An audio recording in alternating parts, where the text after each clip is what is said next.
in which Eeyore loses a tail and Pooh finds one. The old gray donkey Eeyore stood by himself in a thirsty corner of the forest, his front feet well apart, his head on one side, and thought about things. Sometimes he thought sadly to himself, "Why?" And sometimes he thought, "Wherefore?" And sometimes he thought, "In so much as which?" And sometimes he didn't quite know what he was thinking about.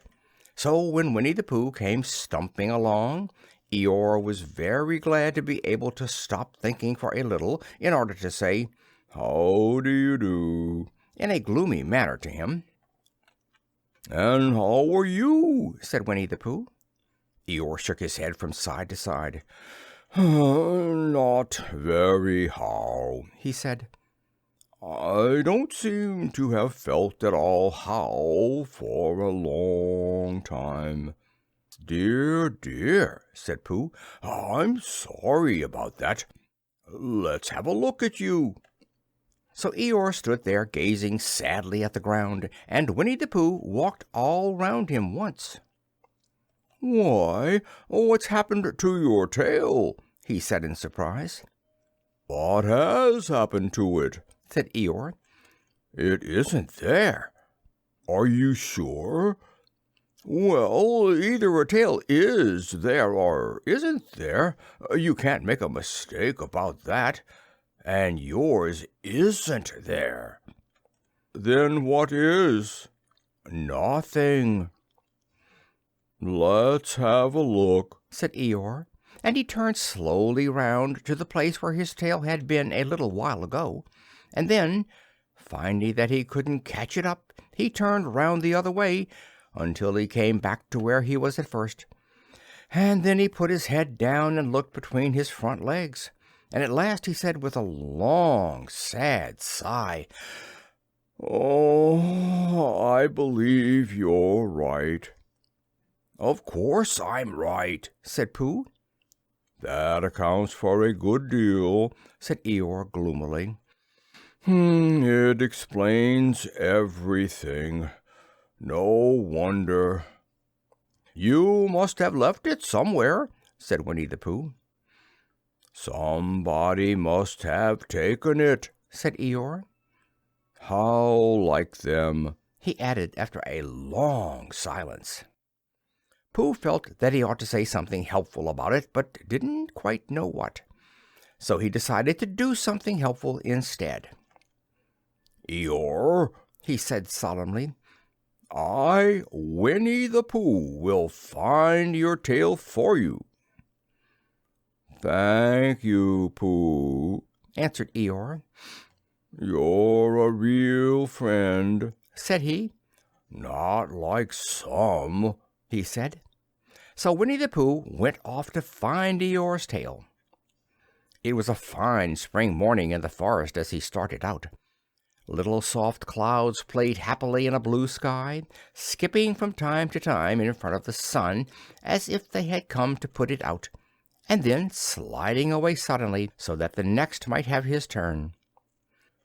Through them and between them the sun shone bravely, and a copse which had worn its furs all the year round seemed old and dowdy now beside the new green lace which the beeches had put up so prettily.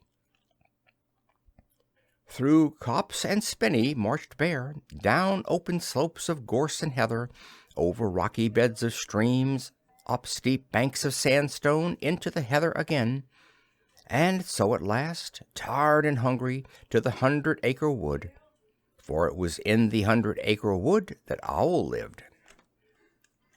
"And if anyone knows anything about anything," said Bear to himself, "it's Owl who knows something about something," he said. "Oh, my name's not Winnie the Pooh," he said. "Which it is," he added. "So there you are." Owl lived in the Chestnuts, an old-world residence of great charm, which was grander than anybody else's, or seemed so to Bear, because it had both a knocker and a bell pull. Underneath the knocker there was a notice which said, "Please ring if an answer is required." Underneath the bell pull there was a notice which said, "Please knock if an answer is not required." These notices had been written by Christopher Robin, who was the only one in the forest who could spell, for Owl, wise though he was in many ways, able to read and write and spell his own name, W-O-L, yet somehow went all to pieces over delicate words like measles and buttered toast. Winnie the Pooh read the two notices very carefully, first from left to right, and afterwards, in case he had missed some of it, from right to left. Then, to make quite sure, he knocked and pulled the knocker, and he pulled and knocked the bell rope, and he called out in a very loud voice, "Owl, I require an answer. It's Bear speaking." And the door opened, and Owl looked out. "Hello, Pooh," he said. "How's things?"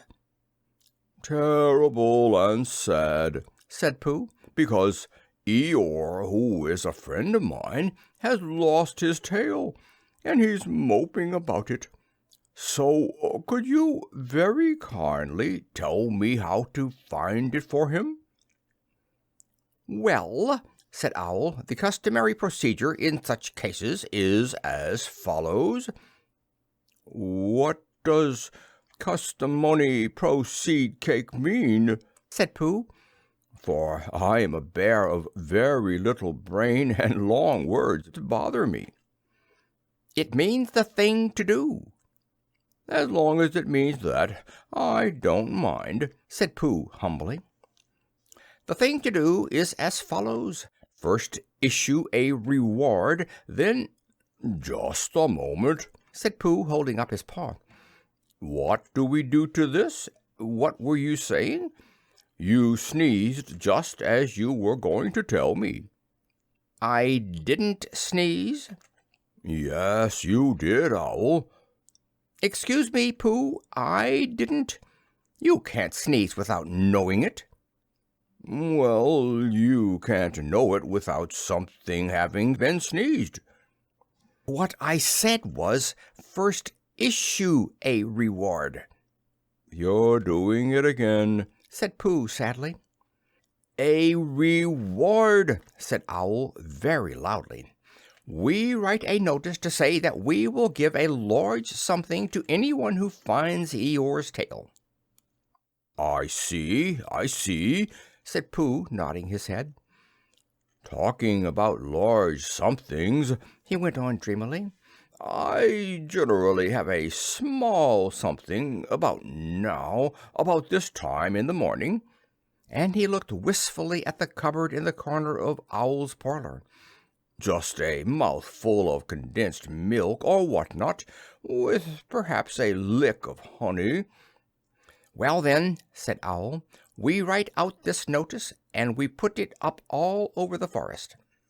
"A lick of honey," murmured Bear to himself, or not, as the case may be." And he gave a deep sigh and tried very hard to listen to what Owl was saying. But Owl went on and on, using longer and longer words, until at last he came back to where he started, and he explained that the person to write out this notice was Christopher Robin. "It was he who wrote the ones on my front door for me. Did you see them, Pooh?" For some time now Pooh had been saying "Yes" and "No" in turn, with his eyes shut, to all that Owl was saying, and having said "Yes, yes" last time, he said "No, not at all," now, without really knowing what Owl was talking about. "Didn't you see them?" said Owl, a little surprised. "Come and look at them now." So they went outside, and Pooh looked at the knocker and the notice below it, and he looked at the bell rope and the notice below it, and the more he looked at the bell rope, the more he felt that he had seen something like it somewhere else, some time before. "Handsome bell rope, isn't it?" said Owl. Pooh nodded. "It reminds me of something," he said, "but I can't think what. Where did you get it?" "I just came across it in the forest. It was hanging over a bush, and I thought at first somebody lived there, so I rang it, and nothing happened. And then I rang it again very loudly, and it came off in my hand. And as nobody seemed to want it, I took it home and—" "Owl," said Pooh solemnly, "you made a mistake. Somebody did want it." "Who?" "Eeyore, my dear friend Eeyore. He was fond of it." "Fond of it?" "Attached to it," said Winnie the Pooh sadly. So with these words he unhooked it and carried it back to Eeyore, and when Christopher Robin had nailed it on in its right place again, Eeyore frisked about the forest, waving his tail so happily that Winnie the Pooh came all over funny and had to hurry home for a little snack of something to sustain him. And, wiping his mouth half an hour afterward, he sang to himself proudly. "Who found the tail? I," said Pooh, "at 2:15. Only it was 11:15, really.